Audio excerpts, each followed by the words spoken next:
আমি জেল থেকে বাড়িয়া যখন ভাই টিএটিটা উঠতেছি তখনই আমার এই থেকে ওই পর্যন্ত আইতে প্রায় 2 ঘন্টা সময় লাগছে।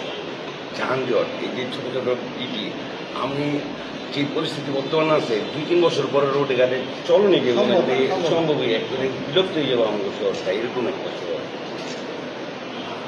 বাস স্ট্যান্ডের বাসটি এভাবে রাখে যে ওই পারে যদি রোগী আসে না, এই পারে ওইখানে ডেলিভারি হয়ে যাবো গা, হসপিটাল নিতে পারবো না। নয়ামাটির ভিতরে ঢুকতে গেলে এইভাবে এই ফুটপাথ বসে রাখছে যেমন মেলা হইতেছে ভাই, সব জায়গায় এরকম একটা অবস্থা।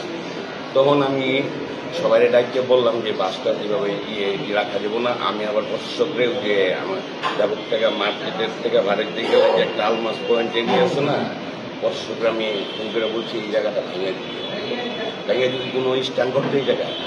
আর আপনারা যে ভলেন্টিয়ার বলেন আমি বলেন যে ব্যাটারি চালিত গাড়ি দিয়ে আপনারা রোডে এলাকার ভিতরে চলুক, মেন রোডে যেমন না বাড়িতে পারে, এটা আমি প্রশাসককে জানাইছি। হ্যাঁ, কিন্তু যারা ফুটপাতে বয়, যারা এই করে, ওরা তো আমগো মানুষ, হ্যাঁ অবদ্ধ করে এই মাটির মানুষ। আমার বক্তব্যটা এই জায়গায় আমি সবাই ডেকে নিয়ে বলছি যে আপনাদের শর্ট করে এইভাবে দিয়ে দিচ্ছেন, একটা গাড়ি ঢুকতে পারতো না, একটা ট্রাক ঢুকতে পারতো না, নয়ামাটির ভিতরে রোড দেওয়ানো চলাফেরা করতে পারতো না, এইটা দেওয়া যাবে না।